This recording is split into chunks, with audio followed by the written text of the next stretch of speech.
Hi guys, hope everything is going well for everybody. I know this is strange times. We're all trying to make the best of it. You know, the bummer about this is I know that a lot of you took the class because you wanted to, get a lot of stories and a lot of things that, spark my memory as we talk about things like when we talk about death investigations. So I'll do the best I can, and this is going to be one of those lectures that's probably going to make you a little grossed out, a little sick, but it is what it is. Dead bodies occur. In fact, if most of you have been following the news, unfortunately for New York City, the natural deaths because of coronavirus are so much that they're actually thinking about burying a lot of the bodies in some of the parks around the cities because the morgues are too busy. They're too busy. So you can imagine how busy the police department and everybody there in New York City dealing with this, because remember it's one of those cases, natural causes, we're going to have to show up. But before we get there, in your notes, and keep in mind what I'm probably going to do is give you a quiz, just a short quiz based on death investigations, and that's probably going to be your final. So relax, don't stress. Your final is going to be about death investigations because we've spent a lot of time here, and it's not going to be a lengthy test. Just go back over some of the videos and take some notes on a few things, and I'll probably even let you use your notes. Not that I'm going to know if you didn't, but I'll put it online. So right now for your notes, what I want you to know is, or let's put it into this investigation of a homicide. Remember, we're talking about criminal homicide now. And let's put it into stages. Stage one, and this is the toughest part in any homicide investigation. Stage one is identifying the victim. In most cases, especially here in Utah, when 50% of homicides are a result of domestic violence, we know who the bad guy is, and it's usually a guy when we go on a homicide because half the time it's somebody they love. So the problem is, if somebody does kill somebody and dumps their body, if we don't know who they are and we don't identify the body, we can't identify a suspect. So right now, let's talk about stage one, and that's what do we do to try and identify the body? Well, the first thing we're going to do is look at fingerprints. Remember fingerprints. They're going to be, still on the majority of bodies that are fresh. Many times if we have a body that's been buried, been out in the desert for a lengthy period of time, and we get all kinds of bodies out in the desert area, we're not going to have fingerprints. It is what it is. If we get fingerprints, perfect, as long as the victim has fingerprints on file. For those of you out there that have never had fingerprints taken, this doesn't help us much. Remember, even if we get a good fingerprint, if there's nothing to match it to, because you've never had a fingerprint taken, doesn't help us. If that falls short, then what we try and do is look at dental work. Think about yourself. How many things in your mouth are unique? I mean, do you have gold crowns? Do you have any kind of crowns? Do you have fillings?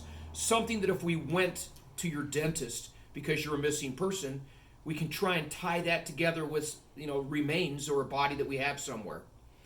Fingerprints fall flat, dental work falls flat, then we're going to look at bones, the bone structures.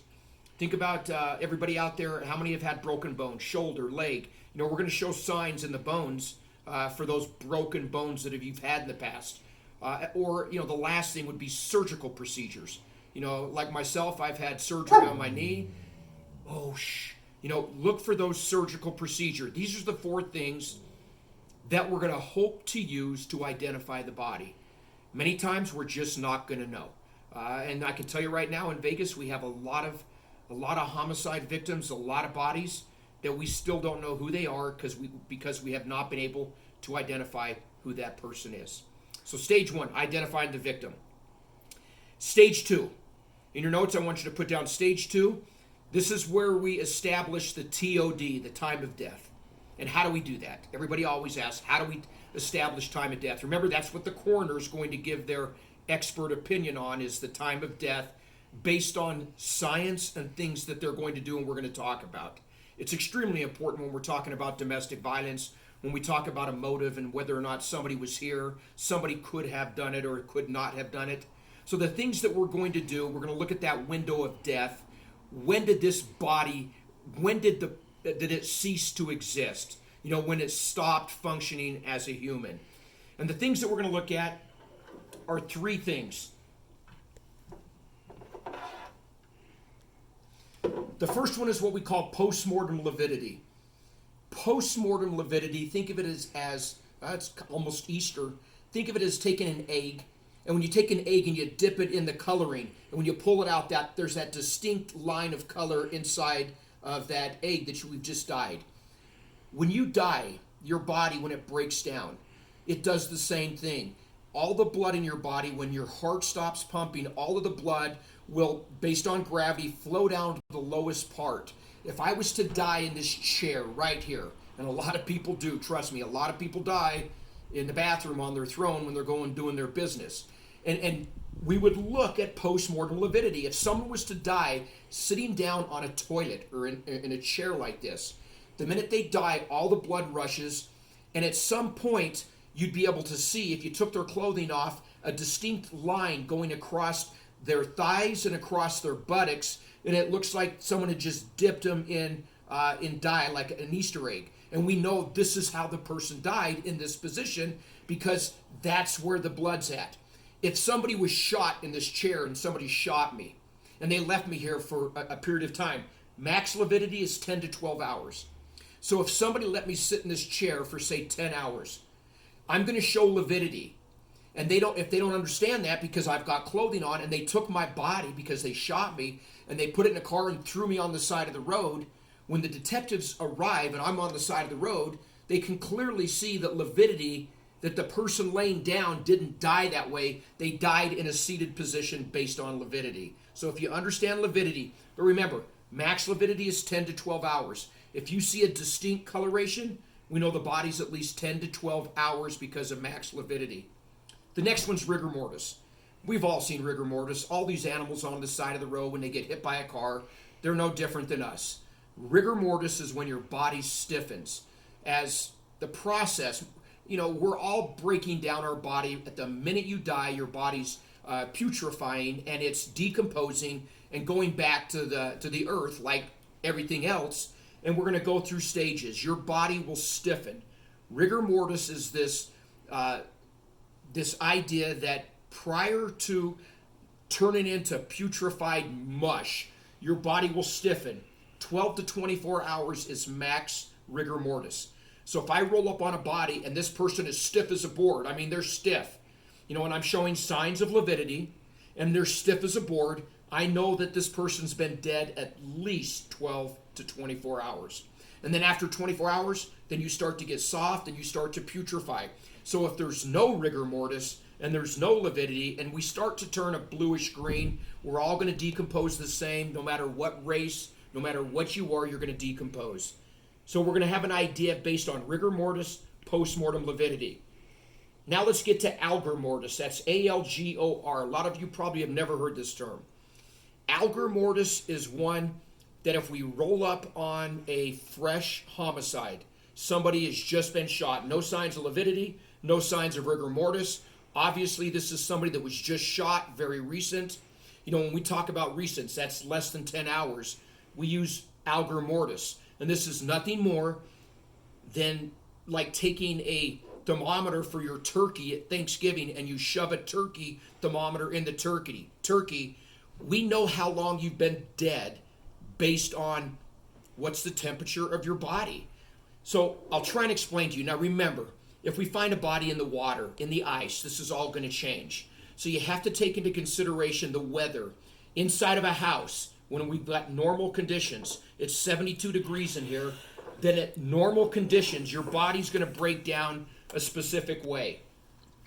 We know that in the first hour after you die, that you're going to lose 2 to 3 degrees in the first hour. We know that every hour after that, you're going to lose between 1 and 1.5 degrees every hour subsequently after you die. So I'll show you what I'm talking about. Normal body temperature, 99 degrees. If you've been shot and we roll up on your body and say you've been dead for an hour, we didn't find you for an hour, but we get up there, we shove a temperature gauge into your body, and we see that you're 96 degrees, we know that you've been dead for about an hour. So the time of death, you were killed an hour prior to us doing this. If we show up and your temperature is 94.5, we know it's going to be 2 hours. And you can see subsequently at 4 hours, 91.5. So think about that. At 4 hours, we're going to know that in normal conditions, 72 degrees, if your body temperature while you're decomposing is at 91.5, we know you probably were killed 4 hours prior to this happening. So it gives you an idea. Remember, for the most part, time of death doesn't have to be exact, but it gives us a pretty good window of when you were killed. And that helps us determine who could be the possible suspect. So those are the things we're going to be looking at. Remember, I'm not going to dig deep into the biology of putrefaction, about autolysis and how the chemical breakdown occurs to your body. That's way beyond this class. Most of the time, we're going to get a pretty good idea based on lividity and based on rigor mortis and algor mortis. What I do want to talk about is stage 3. So we talked about stage 1, stage 2. Stage 3 is when we establish the cause of death. Remember the cause of death, one of the 4. Coroner's going to be assisting us in that. Stage 4. Stage 4 is now when we try to identify and arrest a suspect. Stage 5. Everybody forgets about stage 5. This is where whenever I tell people that want to become a criminal justice major, you have a lot of writing to do. A lot of writing. This is that case preparation. Stage 5 is putting the case together and preparing it and giving it to the district attorney so they can do their job. For the most part, we don't get caught up in a motive. Let the DA do that. Most of the time it's relationships, but the DA worries about that. We don't have to really worry too much about that. Before I leave dead body investigations, a few things that always get blown out or stated wrong in the news is when we talk about multicides, or a lot of people that die as a result of somebody. So let's look at the definitions of how we define these. A multicide is the killing of a number of victims by one or more persons. And we hear these terms all the time. So when we talk about a mass murderer, if you're a mass murderer, that means you've committed homicide, 4 or more victims during a single event at one location. So a mass murderer, 4 or more people, single event, one location. These tend to be our school shootings. This is a mass murder. When we talk about a spree murder, S-P-R-E-E, a spree murder is different. It's a killing of 3 or more people in a relatively short time frame. But it doesn't have to be at one location, doesn't have to be one event. A lot of spree murders are 3 or more. This person could have killed 1 or 2 people at a Maverick, got in a car, driven somewhere, and 10 miles down the road they killed 2 or more people. And you can see it's more people, but it's not at one event. A serial murder. This is, again, serial murder, much different than the previous 2. In order to be classified as a serial murder, you have to kill 2 or more people, and you have to act alone. Sometimes you can act with somebody, so it's complicated. But you have multiple homicides over a period of time with a lapse in between. There's a cooling off time in between. So when there's a period of time, like you kill somebody, you wait a couple of days, you kill somebody again.